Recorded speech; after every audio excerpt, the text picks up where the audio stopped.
listed as questionable, along with receiver Jeremy Davis as well. So again, Chargers receiver issues. Not a surprise.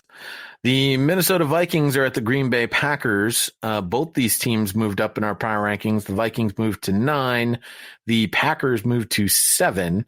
Packers are favored by 3 in this game. Aaron Rodgers, since 2016, has 19 touchdowns and no picks in 7 home starts versus the NFC North. But Kirk Cousins had a 140.8 passer rating and touchdown pass in week 1 on only 10 passes, which means he's fresh and ready to go. In 3 career games versus Green Bay, he had 425 passing yards and 4 touchdowns in his only start at Green Bay. I'm taking the Minnesota Vikings, as is Neil. James, your hate for Kirk Cousins, I'm guessing, why you're going with Green Bay. But Kevin, hello. Why aren't you on the Vikings bandwagon? Well, honestly, not that impressed with the Vikings last week. The Falcons' offense pretty much exploded. They imploded. Matt Ryan looked awful, particularly that comical touch, that throwaway that resulted in a pick in the back of the end zone. Absolutely disgusting. But, yeah, Kirk Cousins only threw 10 passes. He's going to have to throw more this week. Green Bay's defense, albeit against Mitchell Trubisky, looked absolutely dominant. I expect them to force a lot of pressure on Cousins. And as we know, Cousins is not the best. When facing that, I expect Green Bay, honestly, to get 4 or 5 sacks. They're at home. Rodgers doesn't really lose at home, especially to the NFC North. I know Vikings beat them last year in Green Bay, but just not this year. It's not going to happen. Vikings aren't as good as they looked on last Sunday. James, what's the injury report? Jimmy Graham has a finger injury. He's listed as questionable for the Packers. For the Vikings, Josh Doxson is out. Anthony Barr, Tyler Conklin are listed as questionable, limited participants in practice this week. And that's all as far as the big names. Mackenzie Alexander, cornerback, won't require surgery for his dislocated elbow. Somehow he's still listed as questionable for playing this Sunday. All right. The Colts are at the Titans. Titans moved up to 15 in our power rankings, and the Colts took over the 19th spot in our power rankings. Titans are favored by 3. Colts were plucky last week, coming back to lose in overtime versus the Chargers. Did Tennessee make a statement versus the hyped-up Browns? I think they might have. I'm going with Tennessee. Neil is too. Before you get to disagree, Kevin, Neil, talk to me about the Titans. Yeah, you can't help but be impressed, surely, with the Titans, considering they also played the game, against a much vaunted defensive front for the Browns without, I think, both their starting tackles. Certainly, Taylor Lewan's suspended, isn't he, for the first 4 games? So I thought that was impressive. I thought Mariota looked very cool in the pocket. They had a nice balance with Henry running the ball. So good. And another rookie receiver there, Jay, who had a very good start to his career. And they looked solid, didn't they? They looked solid both offensively and defensively. And when you're going against a flaky team like the Browns, they just came out on top. Although it is worth saying, I think they scored a lot of the points, didn't they, at the end of the game when Cleveland were pushing it.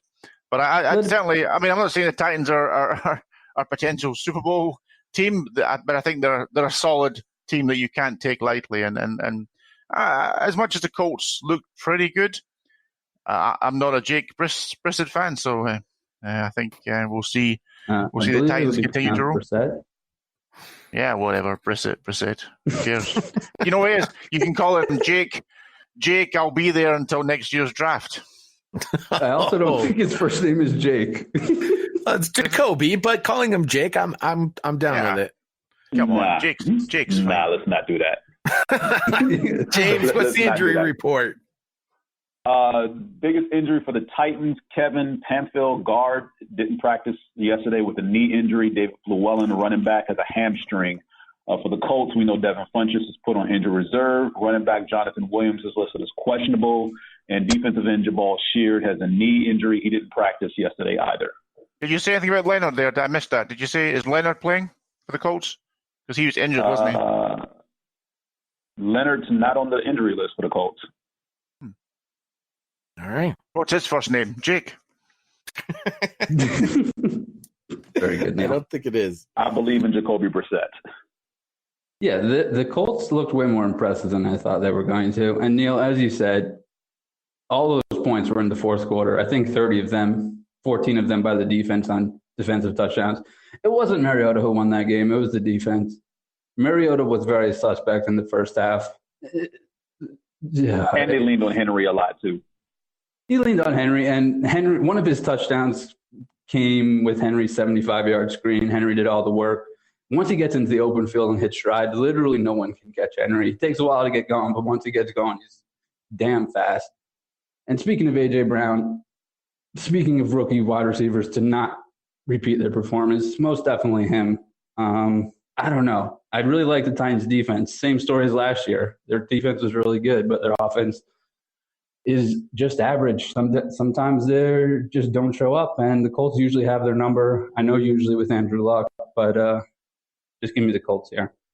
I mean, it's a toss-up. Aren't the Titans -3? So on a neutral field, it would probably be a pick 'em. So, wow, that's cold. The New England Patriots are at the Miami Dolphins. Now, we'll talk about the power rankings in just a second. The Patriots are favored by 19 in this game. oh my Lord. The Patriots are my lock of the week. Neil's lock of the week. James and Kevin are going with the Patriots. Let's talk about the power rankings. Well, I have them. Hold on. Before you start whining on about the power rankings, is this the closest we're going to get this season to an NFL team playing a college team? No. I don't know. There's a couple of games that could have been locks of the week. I mean, the next game, it's got a 2-touchdown point spread in it as well. But yeah, you're probably right.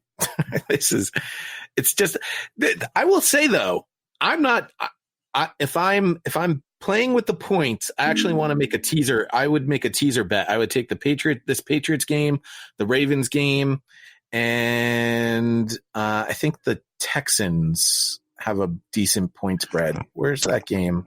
But this game is standalone, isn't it? I mean, this is so far out. As a night, but I wouldn't. I will take the Dolphins in the points.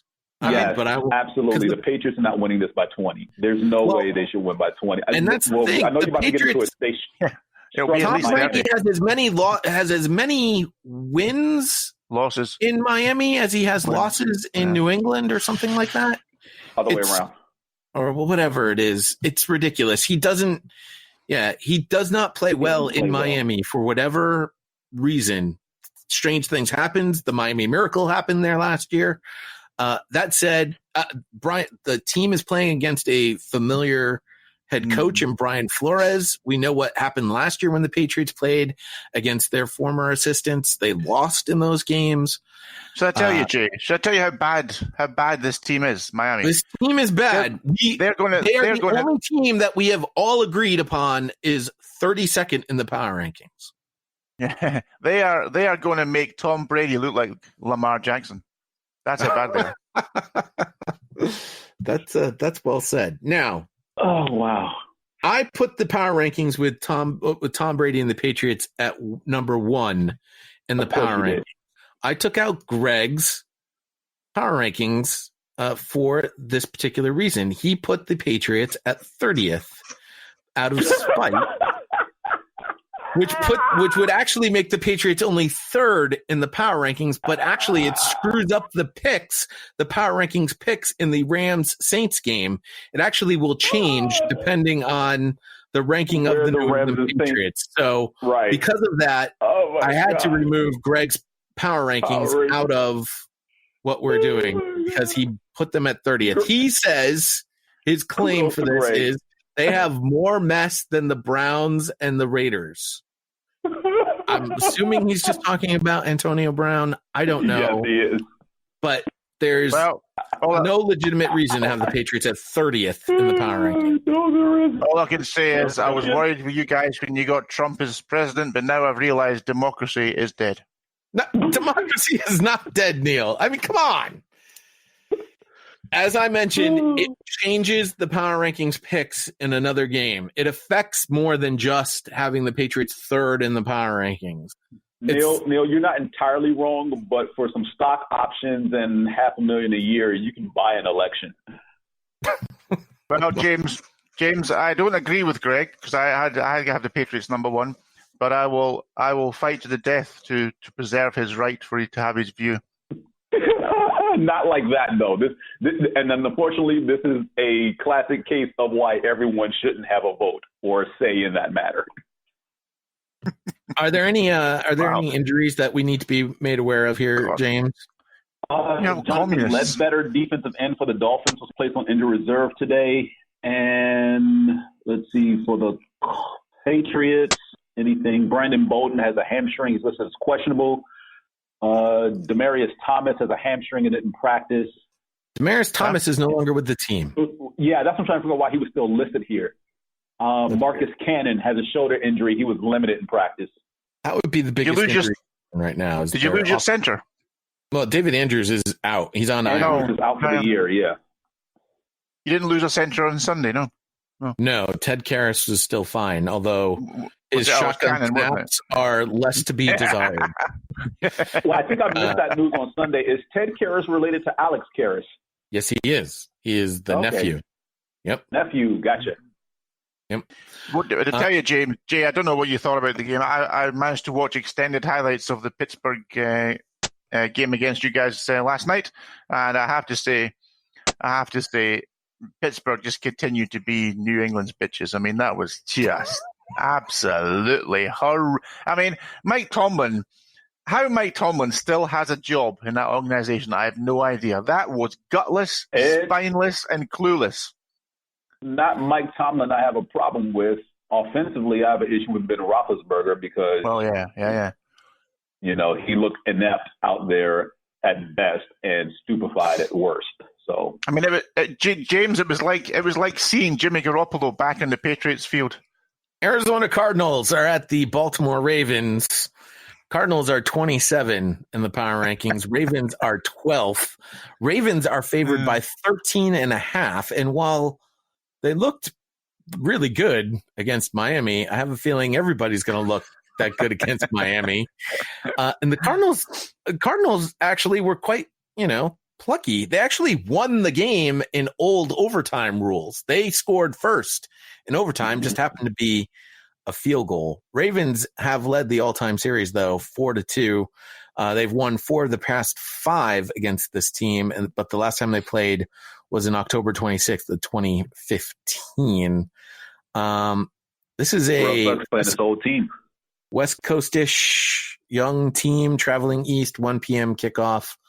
I just don't see the Cardinals doing it. And like I said, I would put this as a teaser with the Houston game and the Patriots game, so you get a few extra points on that spread, and then take the dogs. I would take the Cardinals with points, but we're all going to take the Ravens as the win.